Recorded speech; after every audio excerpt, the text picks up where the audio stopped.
And it is 8 p.m. Eastern Standard Time. My name is Matthew Kuminiak. It's time to rock and roll with this edition of the BlackBelt Mentoring Call for Monday, February 11th. I want to welcome everybody to the call. Sorry about the echo. We just moved over to Mesa, Arizona, and I'm still putting my life back together, unpacking it from a box. But, hey, we'll get over it, guys. We got a great call in store for you. My buddy John is going to be hopping out here and taking the reins and running here for the next 30, 45 minutes or so. So before we do that, let me give you some information. If this is your first BlackBelt Mentoring Call, let me tell you about John Lavenia. He is best known for his groundbreaking book, Integrity is Everything, as well as his fast, fun, and often bold delivery and seminars and coaching videos. Now, John is a speaker and a coach and has spent over 25 years as a student of personal growth and success psychology, which has helped rid him of the limitations that traditional sales jobs place upon you. Now, this allowed him to venture into entrepreneurialism, where he became the #1 producer as an independent marketer with a well-known direct sales company, amassing millions in sales and developing a worldwide organization of thousands of affiliates, I should say. In addition to this success, he has a burning passion for helping his clients reach their goals through education and opportunity. But John isn't all work and no play. He enjoys traveling, weightlifting, motorcycle riding. You just got a glimpse of the extreme music, snowboarding, and spending time with his beautiful wife, Shannon, and their daughter, Trinity. So, ladies and gentlemen, without any further ado, welcome to the call tonight, our host, Mr. John Lavenia. My friend, how you doing? I am doing good. Matthew Kuminiak, good to hear your voice. You're down in the Valley of the Sun, is that correct? Valley in the Sun, where it rained all day. Well, there you go. Welcome to the Phoenix area. Right? That's great. And I know we've got a lot of listeners from that area as well. It's a very entrepreneurial area, which is rather relevant to our conversation tonight. But Matthew, I want to thank you for always showing up and being a part of the energy right here at the beginning of the BlackBelt Mentoring Call, which happens, of course, at this same time every week. So this evening we're going to be talking about some really cool stuff. But before we get into the main topic, let me offer my typical disclaimers that I don't pre-plan or pre-script anything here. Everything that I talk about is very street, sometimes bold, sometimes in your face, but it's all based on my own personal experience of what has actually worked and does work in my life and the lives of others, by actual observation, not just by theorizing. So here's what I'm going to ask of everybody for today, is to take what you like and leave the rest. See how these ideas apply into whatever you're doing. And, of course, if I say anything that offends you, you'll get over it. That's the way we roll. So what am I thinking about today? I'm thinking back to over 10 years ago when I first became successful in business, after having not been successful in business for years and years prior. Well, I guess I had some success, right? A lot of people know a bit about my story. My first entrepreneurial endeavor was in the music business, where I was managing a band and also performing in the band. And it was, I guess I could say, more of a hobby than an actual full-time entrepreneurial career. But it was something that I was doing out of choice, and that's something I want you to consider throughout this conversation today, is that it was something I was doing out of choice, not out of obligation. And it was something that could potentially make money. Now, in the case of the music business, it's pretty tough racket, especially in the kind of music that I was involved in. And I don't know if we actually made any money. We maybe broke even, but there was other rewards. It wasn't just the music. So that's another thing to consider as I go through this topic tonight. It was something that I was doing by choice, not by obligation. And it was something that paid me in ways additional to the money. Okay, yes, we could make a lot of money, we could lose money, we could break even, but we're getting paid nonetheless through the enjoyment of this, this musical expression in this case. Then I ventured into franchising, and that was a bit more of a serious undertaking. I put down $100,000 of somebody else's money, and I started working 80 to 90 hours a week running a franchise. Okay, and that did make me money. It also, was not. It didn't pay me in other ways. Like the music paid me in some ways that the franchise couldn't. Okay, because it was something I was doing for the money, not because I could have chosen to just keep a job. So it was out of choice, but it wasn't something I was passionate about. It was something that I felt like I could make a better living for myself if I was doing that rather than working a job. Because I had worked a job for years up to that point. And people listening to me, you may be working a job right now. And that could be a means to the end. That could be a stepping stone to more fully expressing yourself in a business, something of your own choosing, something you're passionate about, something that'll pay you in ways other than just financial. Okay, then while I was running that franchise, I was introduced to home-based business, which is where I've spent most of my time over the last however many years, and where I've been successful for over the last 10 years. And that was sort of a mixed bag at first. So I floundered around in the environment of home-based business for a number of years, not really finding my way, not really knowing what to do, and finding myself surrounded by a lot of other people that were in that same position. Now, can anybody relate to that? If you're, let's say, newer in business and any sort of an entrepreneurial endeavor, whether we're talking about something that you're building for yourself, or maybe you're starting a band, maybe you're in the music business, maybe you're in a franchise and learning as much as you can, as fast as you can to make that work for you. Or maybe, like so many people these days at the time of this conversation, it's the 21st century, 2013, a lot of people are looking for answers in the area of entrepreneurship, sometimes for the first time, right? Like maybe they've heard about those weird few people who make it in home-based business, or network marketing, MLM, internet affiliate programs, the garden variety of things that people can do without leaving their house, just using the internet, the phone, video broadcasting, whatever modalities they want to use. In some cases, they're actually still using 20th century methods, doing like house parties and hotel meetings and stuff like that. And all of it can work. But what's the difference? Here's what I wanted to know. What's the difference between the people who actually made it work, those weird few people that actually made enough money to quit their jobs and to live a life by design, a life of choices and options, versus the rank and file, or I could say the hopeful newcomers, which was the majority of the people that I found in that environment. And by newcomer, I don't mean that they just signed up last week. By newcomer, I mean they could have been new mentally, emotionally, in terms of their own maturity in the business. They could have been in the business for years, but still new in their mind. Okay, in other words, they hadn't accomplished anything of note to sort of give themselves the mark of, I'm no longer hopeful.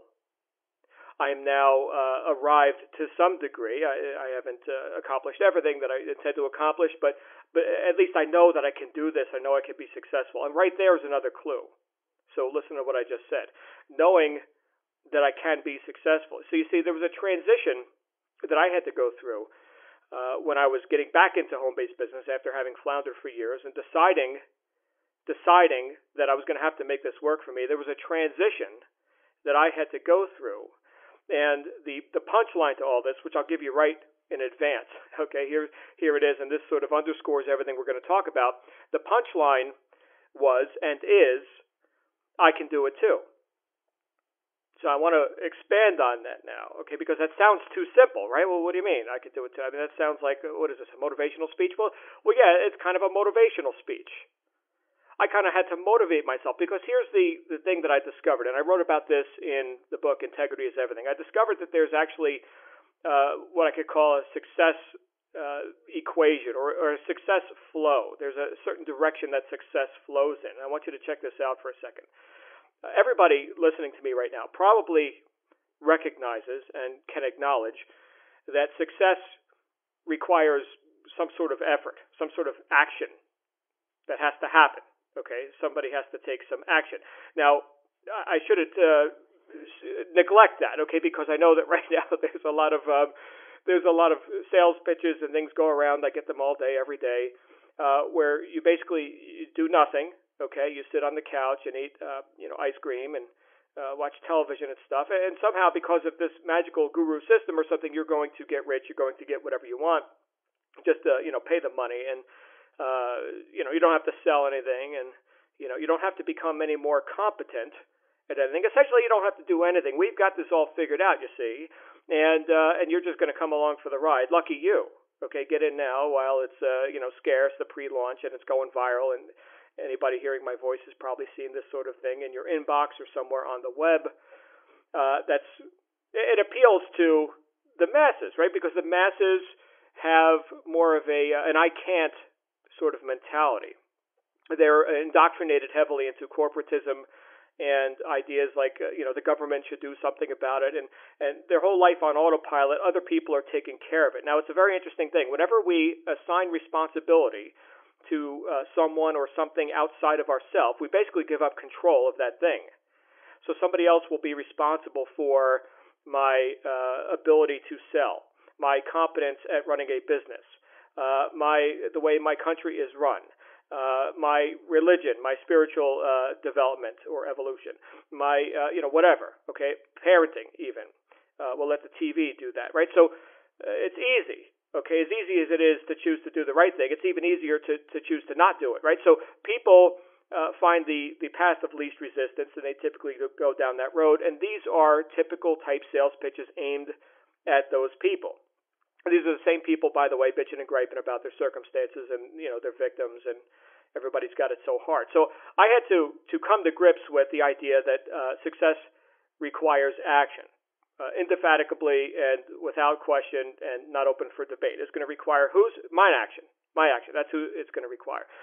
And so I thought about that a little bit more, looking back now in retrospect, as what actually caused my success. And I was thinking, well, clearly I took the action, right? I mean, that's what I did. I took the action.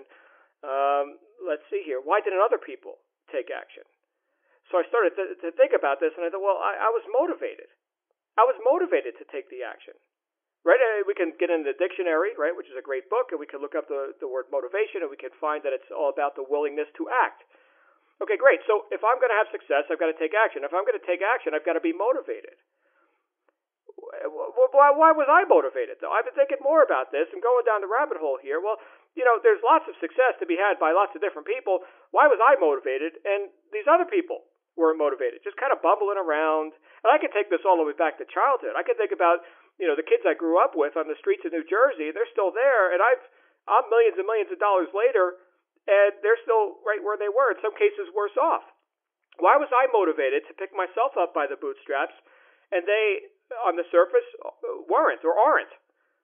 Maybe they are internally. Maybe they're living their dream right now. I don't know. Okay, it doesn't look like a dream to me, especially when I lived it. It was more of a nightmare.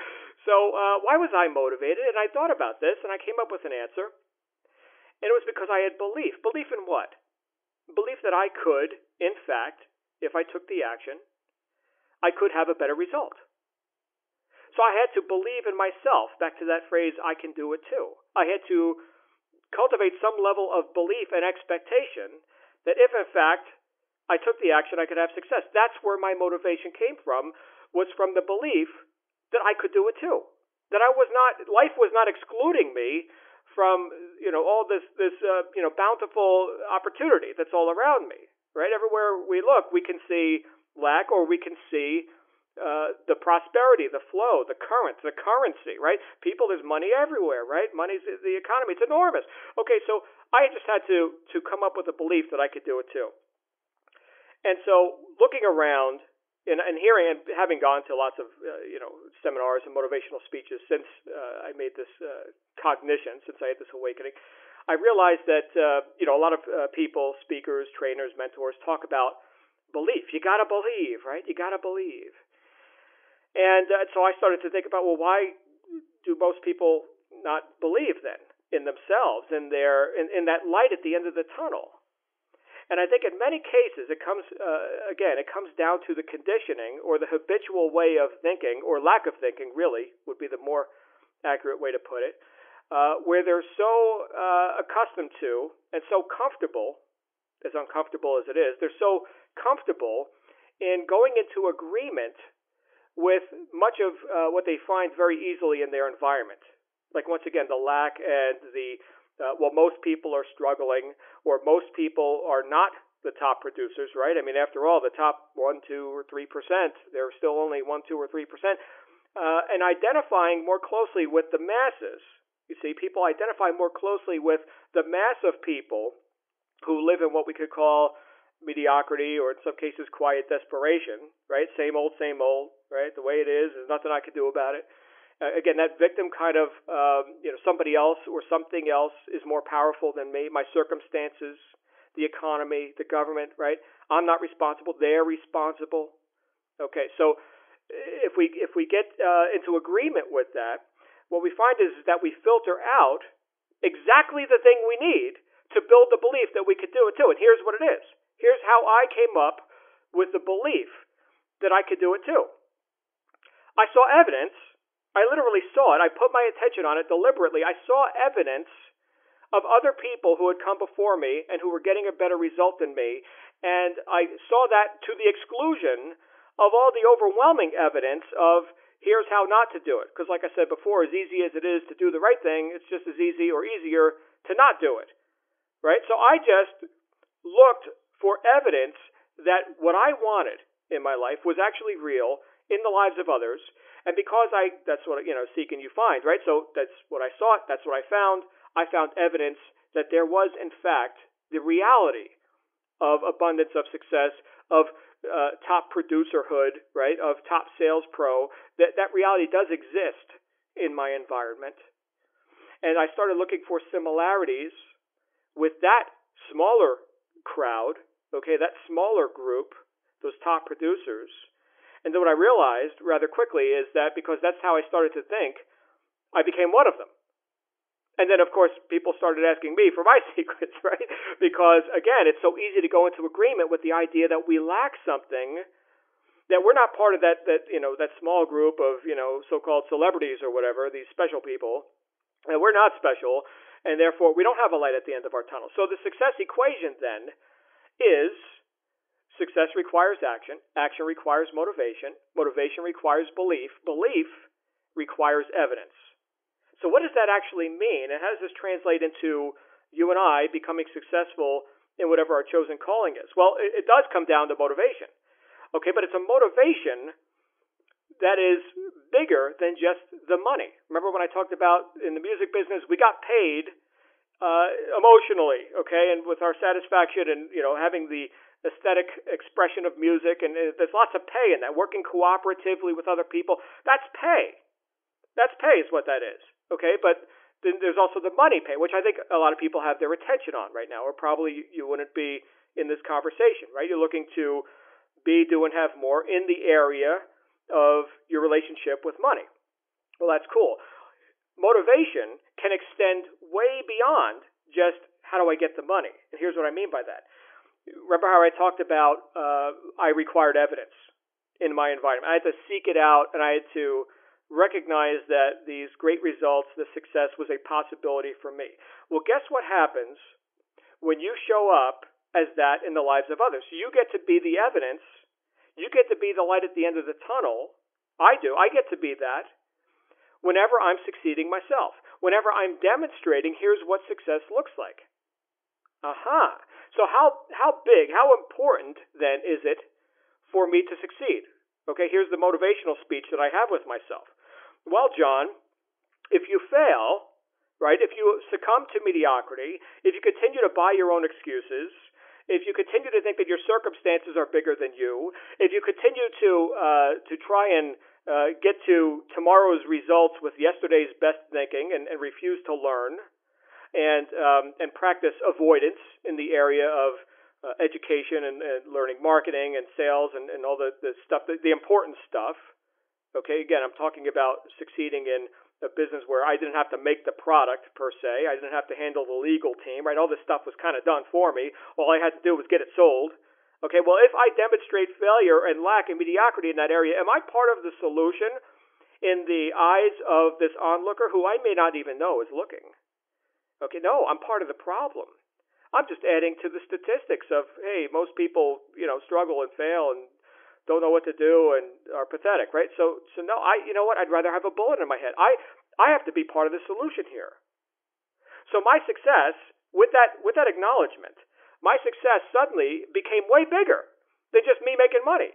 It became, John, you're a part of the solution on this planet, or you're a part of the problem.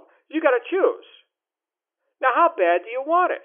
Right? What do you want to be remembered as?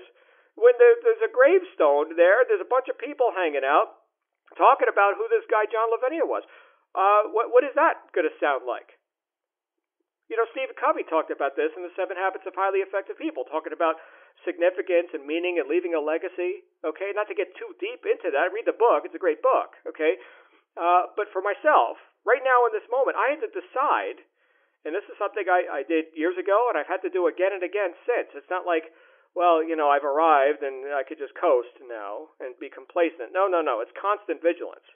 Okay, I had to decide who I was going to be in the lives of other people. Was I going to be a mentor, which is different than a coach, by the way? A coach stands on the sidelines and pushes you out to go do what they're not doing themselves. A mentor is in the trenches pulling you, not pushing, pulling you with them, saying, here's the path, let's do this together. Okay, am I going to be that? Or am I going to be someone who the world basically has no use for? I don't think we have any use for more victims or failure stories. We're replete with that. Probably we could use more leadership. In fact, I think we're desperate for it. So let me assign that responsibility to myself. And I remember reading in Napoleon Hill's classic book, Think and Grow Rich, where he talks about in the chapter on organized planning, he said, decide at the outset whether you intend to become a leader in your chosen field or remain a follower. Okay, he said that there's nothing, I'm going to paraphrase now because I don't have it right in front of me, there's nothing, I guess, wrong with being a follower, although the follower cannot expect the pay to which the leader is entitled, although many followers make the mistake of expecting such pay. You see that? So I could no longer apply my best thinking, which had got me up to that threshold, that starting line. I can no longer apply my best thinking and expect to go further. My best thinking got me there, but not further. As Albert Einstein said, the significant problems we face will not be solved with the same level of thinking that we were at when we created them. So what I had to do, I had to learn some stuff. And here's the way this whole thing kind of breaks down. It's just there's three categories that we could focus on, sort of a hierarchy, if you will. And all three of these categories are increased or augmented deliberately and simultaneously. So I want you to think about this. Three categories. You may want to write this down. One category would be called control or freedom. We could say the same kind of thing. Having a life of choices. In other words, what you want. What you want, the control, the freedom, the reason that you showed up here, right? That's one category. The other category, number two, we could say is responsibility, integrity, principle-based living, okay? Being bigger than our circumstances. Basically, we're talking about being causative, right? So there's control, right, and freedom and all this. And then we're talking about the second category, which is having that responsibility and that causation. And the third category we could talk about is knowledge, education, know-how, wisdom. Okay, these three categories, okay, and pick the words that you like the best, but these three intermingled categories all increase deliberately and simultaneously. So, a lot of people say, well, I want more control. I'm willing to take more responsibility, but what do I do? So for most of us, the journey starts with educating ourselves.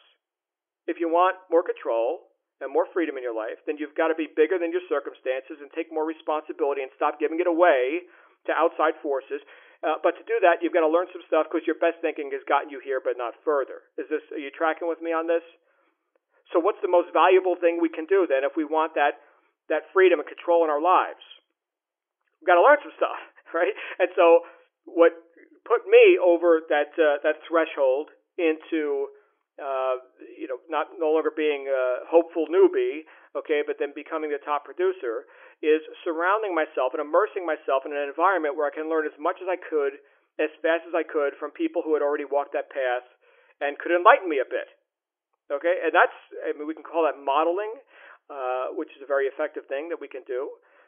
We could quote Ben Franklin, where he said, if you think education is expensive, try ignorance, right? So what did I do?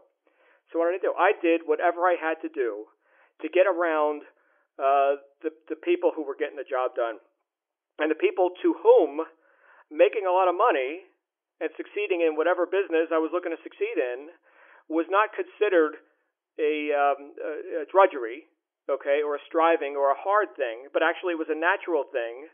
It was a game, if you will, and I got to participate in that game, and I got to choose who I was going to be in that game. It's like picking the chess pieces. Okay, which piece do I want to be? Right? Do you want to be a pawn, or do you want to be the bishop or the king or the queen? Right? So here's the choice of what piece we're going to be on that chessboard. And because I started to immerse myself in that environment where people stopped thinking like pawns, they started thinking like kings and queens, I became one of them. And the walls came down. I want you to think about this, that artificial wall, that artificial line of demarcation between a top producer, or we could say the same thing about mass media, right? The celebrity, right? Here's the gossip rag at the supermarket, and here are the people buying these celebrity gossip magazines, hear about what such and such celebrity did. Oh, and they broke up, and this one's got this, the diet of the stars, and it's the same shit over and over and over. It's like, who cares? Do people actually care? Well, apparently a lot of people actually do care, because it's a nice diversion, right? People choose entertainment over education. So what I chose to do was to educate myself, and guess what happened? Entertainment became less important. I was no longer looking to distract myself from my purpose, and I became ferociously attracted to my purpose. So here's what I did. I started marketing. I started doing some advertising. And guess what? It didn't work. It fell on deaf ears, because most people want to be entertained, not educated, right? So I started to do some more entertaining advertising. I started to do more of anything that I possibly could to make myself known, in the public, which did not know of me. I was just some guy who worked a job, right? There was nothing of note there. I started causing people to take note, and it wasn't producing sales. You see, I was setting up communication with the outside world, but it hadn't started to get traction yet. Okay, and then something very interesting happened. I had a sale. I had somebody else who said, yeah, I'll buy that deal. And then guess what? I started to sell that result. I started to say, well, look, this works, right? And I could say that with confidence to other people, not just because I saw other people doing it, but now also because I did it. You see, there was a certain degree of confidence just to get started and to participate in whatever business. And again, a lot of that belief and that confidence was induced by the evidence of others. But now I had a little bit of my own evidence. But still, I hadn't broken through to the big money. I was still working the job, and I was still going to do whatever it took for as long as it took. So I had made that decision. Okay, and the word decision is not to be taken lightly. If you look up the root of that word, decidere is Latin. It means to cut off. To cut off. So you see, there was no escape hatch for me. We can use the metaphor of burning the boats like Cortez, or whatever metaphor you'd like to use, but there was no turning back.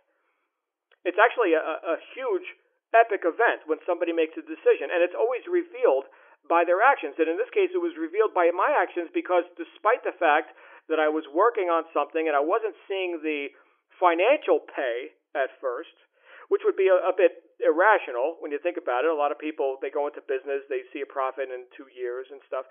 Here I was, in this case, just a couple of months in, and starting to get a tiny little bit of a result.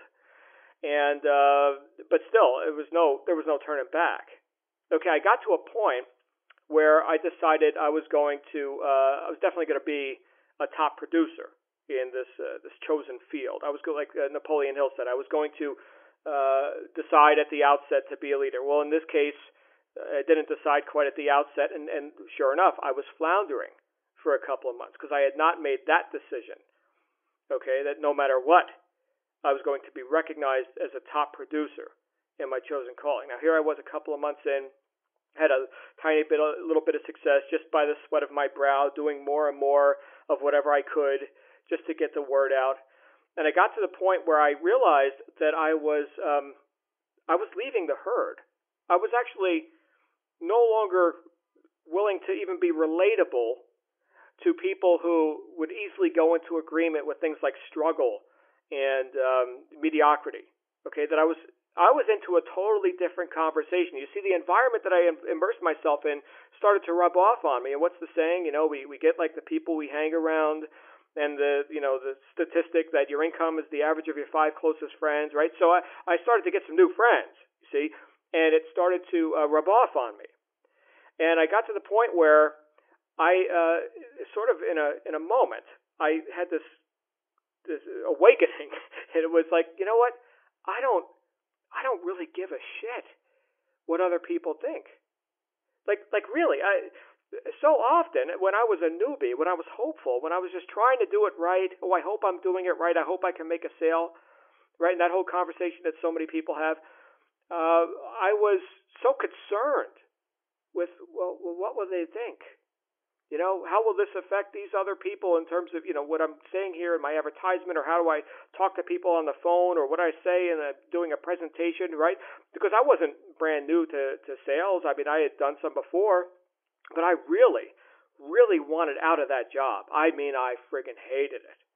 And I really wanted out. So I got to the point where I decided that I was going to be out of that job. I was going to be a top producer in this opportunity that I was working in. And I heard no enough times that something snapped inside of me. And I said, you know what? Screw these people. If they're not willing to walk the path of greatness with me, then, who am I to deprive them of their misery, right? I mean, they can go and keep doing exactly what they're doing. They got them miserable enough to call a business opportunity ad in the first place. They're just as broke as everybody else who calls my business opportunity ad, my 800 number, or my website, or whatever. And I really don't give a damn what these people do or decide to do, if they can even make a decision. I don't even think they can make a decision. They have to consult the TV to figure out what they should be thinking and regurgitating and saying with their friends to get agreement to be social. So I stopped, here's the point, I stopped seeking agreement with people. Stopped seeking agreement with what most people would go into agreement with, which was the same crap that kept them stuck. That's what they were in agreement with. It's easy to go into agreement with that crap. I was no longer interested or could care less about being liked by people. I decided that I would be respected. I'll choose respected over being liked or entertaining to people or whatever. And I'll go ahead and I'll reach my goals and be that example that I'm here to be for those who have eyes to see, and they will see. And that's not the majority of people. Many are called, few are chosen. Okay, fine. So let me get into the sorting game. Let me just sort. And let me, not with arrogance, but with total confidence and with certainty and a knowingness and a detachment, okay, an air of non-attachment in my efforts, let me go ahead and put forth that which I know is right. Let me communicate and attract the ideal prospect. Let me talk to my ideal prospect. And let me be repulsive to everybody else. What a great time saver, by the way. So I stopped trying to have people go into agreement with me, and I started to know what I know. No longer belief, no longer hope, but a knowing. And it was like Godzilla came alive. Suddenly people started throwing money at me, the right people. And it was easy. There was no convincing or anything like this. What people started to see was, here's somebody who knows where they're going. Here's a person of certainty. Here's a person of confidence. And what can we call a person who knows where they're going by their own volition and by their own decision making? What could we call that person? We could call that person a leader. And as soon as I became it, I started behaving like it, and I started having what a leader has. It's be, do, and have in that order. I became a leader in my own life. I behaved like it, therefore I occurred as a leader to others, and then others followed. And I mean, after all, nobody follows you because you're not going anywhere. People follow people because they are going somewhere, right? So if you're new in business or whatever kind of endeavor you're in, you could ask yourself, well, I don't know if I got what it takes to attract my ideal prospect, because after all, I don't have a big success story like John Lavenia, and he's already made millions of dollars, and I'm a newbie and everything. Well, look, nobody follows you because of where you've been. Nobody follows me because of where I've been. Yeah, stories are fun, and people can relate to it and get the idea that, wow, this person wasn't born with a silver spoon in their mouth, and they get to see pictures in their mind that we think in pictures, and that's why we tell stories. Okay, but nobody follows you because of where you were yesterday. They follow you and they follow me because of where we're going. Anyway, that's what sane people do, okay? Sane people, the people you want to work with. Insane people just repeat yesterday over and over and over again. It's psychotic, okay, is what it is. That's how a lot of people live, okay? It's insane. Okay, so sane people, the people you want to work with, will follow you because of where you're going. So never mind what you accomplished or failed to accomplish up till, 5 minutes ago. Irrelevant. Can you say with certainty that you will be the next top producer, that you will go to your promised land, that you will fulfill your intention, that you will refuse to quit, you will never turn back, you will make a decision, you will cut yourself off? Remember, decidere, Latin, cut off. Will you cut yourself off from any other possibility in the world of possibilities of what could happen in your future? Will you cut off and own for yourself this one possibility, which is your success? Out of all the different variables, out of all the drama, out of all the backstory that leads up to that guaranteed future outcome, will you assign the responsibility of that guaranteed future outcome to yourself, despite uncongenial circumstances, problems, counterintentions, etc., etc.? Critics, naysayers, right? Morons, whatever. If the answer is yes, then you can't fail, my friend. And I'll quote Dorothea Brand, the author of the tremendous book Wake Up and Live, where her whole philosophy was boiled down to one point, one philosophy, and that was act as if it were impossible to fail. That's what she said. She turned her entire career around with that one philosophy. Act as if it were impossible to fail. So here's John, right? He's placing his advertisement now, knowing that it's impossible to fail, not really giving a shit if, Bob Smith sees the ad and he gets started, buys my stuff or not, whatever. But just knowing that all this drama, whether the ad works or not, whether I get lots of leads or not, whether people buy or not, guaranteed future outcome is I'm job free and making the multiple six-figure income. And by the way, I finished that first year at $480,000, and the most that I had ever made up to that point, working a job, working 80 hours a week, and running franchises and all this. The most I had ever made was about $120,000 a year. So just about 4x my income. And of course, there were some other ingredients involved. Let me tell you about those other ingredients. One of them was a systemization. Okay, figuring out, here's what worked, do more of that.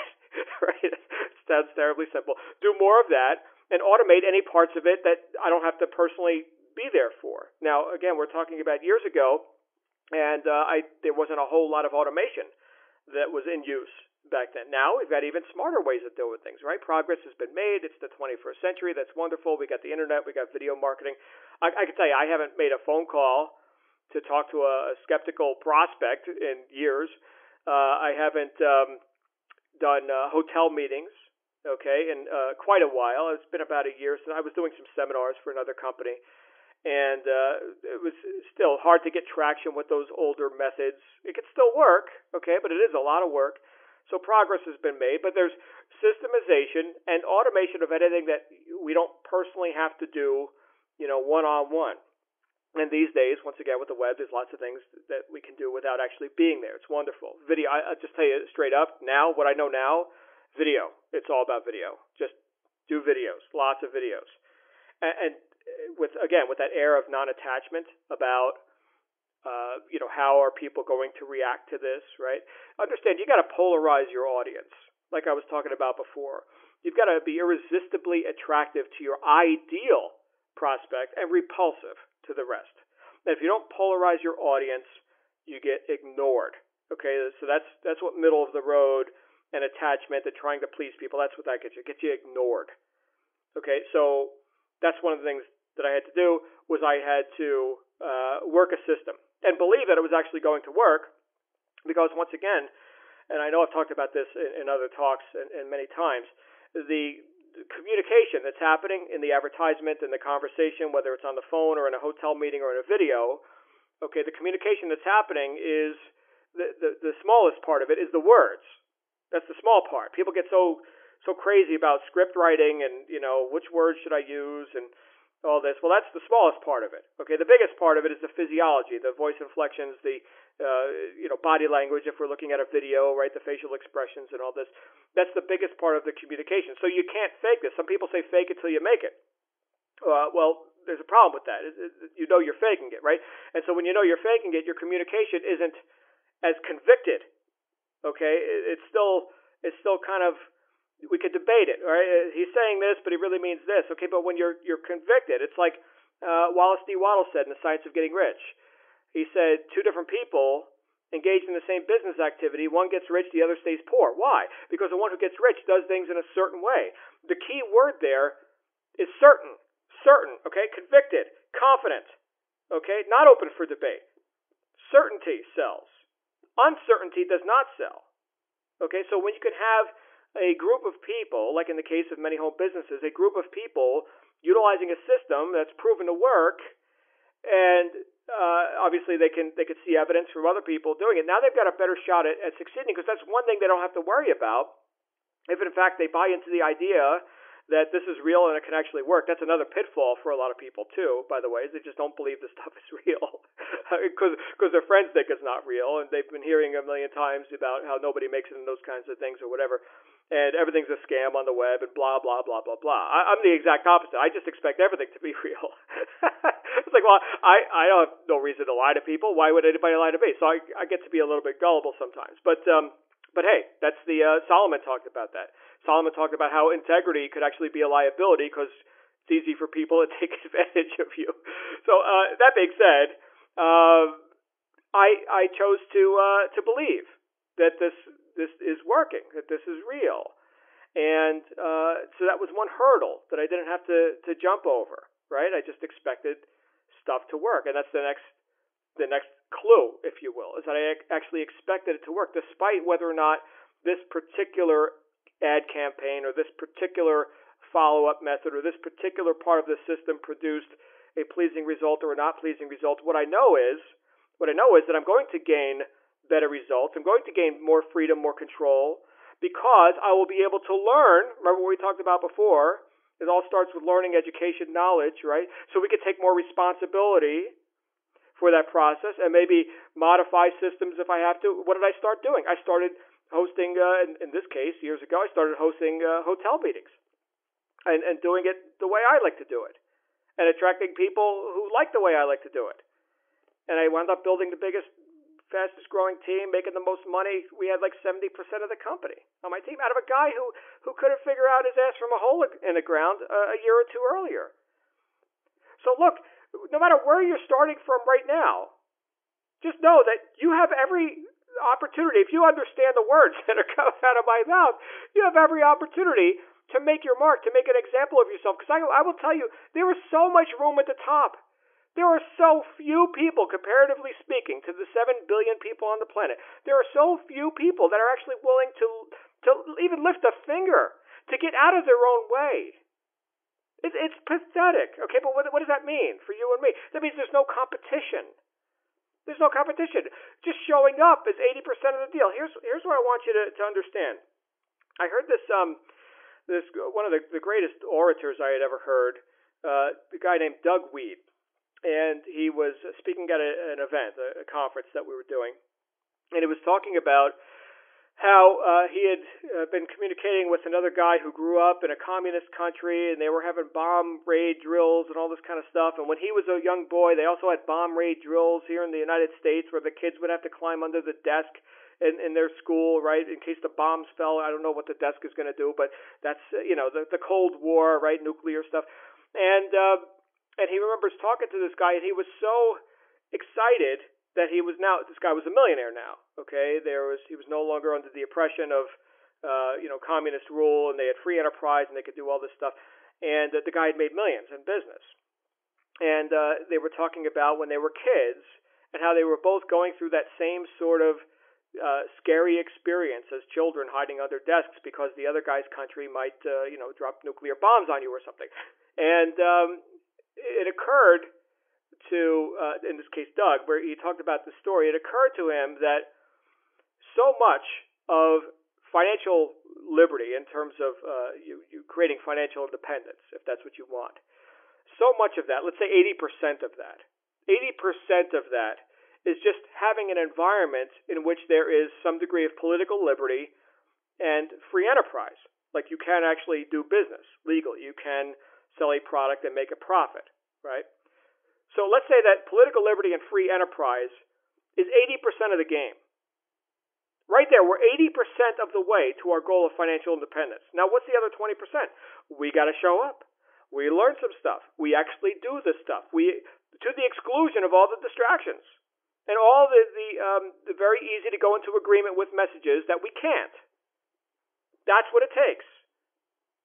So think about it like this, right? I mean, you got the guy living in the communist world over there, and then you got the guy living in the land of opportunity. Okay, and yet we see so often people in the land of opportunity, and it's not just America, okay, anywhere that there's political liberty and free enterprise to whatever degree, we've got people laying with their face down in the mud, like pathetic victim losers. And yet, here's another guy, right? We just talked about the guy that grew up in the communist country. He just couldn't wait to have an opportunity to pick himself up out of the mud. So here's the question. Is it worse to have your face down in the mud with the boot of oppression on your neck, or to have your face down in the mud with no boot on your neck? I think about that. So yes, this is a motivational speech. This is what I use to motivate myself. Because John, if not you, then who? If not now, then when? There is no boot of oppression on your neck. Yes, you've got a lot of gripes about what's going on with the government and politics and mass media and the dumbing down of society and how people are getting less and less able. Okay. But you personally, do you have the opportunity to be a part of the solution and to counter that, to balance that out? To provide an example? I do. I don't have the boot of oppression on my neck. I can do for myself and for my family. So, how dare I squander the opportunity? I mean, I could have been born in North Korea or something, chanting hail, whatever the hell the guy's name is, right? In some personality cult or whatever. Okay, here I am in an environment where 80% of it is done for me. Yes, there's lots of taxes, lots of bullshit. Okay, but let's focus on what works. And what works is me. I work. And I'll get the job done by my purpose. And how dare I squander this opportunity? How fortunate I am. So you see, this is another way that I motivate myself to do whatever it takes for as long as it takes, to act as if it were impossible to fail, knowing that I'm 80% there already.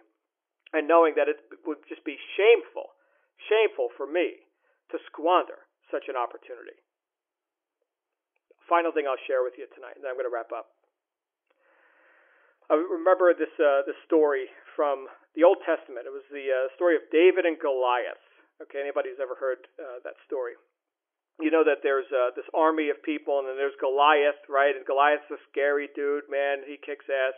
And everybody's afraid about confronting Goliath, and here comes David, boy, with his slingshot, and hits Goliath in the head with a rock, and then comes over with a sword and cuts his head off, and that's the end of Goliath, right?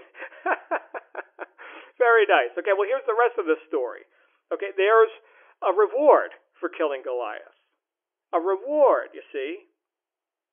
Everybody's scared of Goliath, but there's a reward. The reward is, and I'm paraphrasing here, something about getting to marry the princess and living the rest of your life tax-free, right? I mean, these are some substantial rewards for slaying Goliath, this scary beast of a guy over here. So the rest of the story is, while all these other people in the army were afraid of Goliath, so was David. But David kept reminding himself, oh, what's that reward again? Oh, marry the princess, tax-free living, right? Figured out a way. Figured out a way to get it done. Am I making a point? Without the vision, the people perish, right? We've heard this from, I'll quote Solomon again, where there is no vision, the people perish. We have to focus on what we know is that guaranteed future outcome. If we just remain motivated and get through whatever Goliath obstacles are in our path, not focusing on the obstacles, like Henry Ford said, obstacles are those frightful things we see when we take our eyes off the goal, right? Just to focus on that goal and to actually get into a state where we feel like it is the guaranteed future outcome. In fact, I'm being that now, and I start to behave as that now. and I do feats of bravery uncommon in common hours, and I slay Goliath, because if not me, then who? And after all, I'm going to that guaranteed future outcome. I'll be that now. I'll make decisions as that person, and then right on schedule, I will have what that person has. So again, it's be, do, and have. I'll become it now. I'll start behaving like it, and then I will have, here's the money in the bank account, and here's Goliath laying on his back with no head. Okay? Here's the naysayers that have been proven wrong, which is another wonderful, wonderful motivator for a lot of people. Okay? Here's the recognition.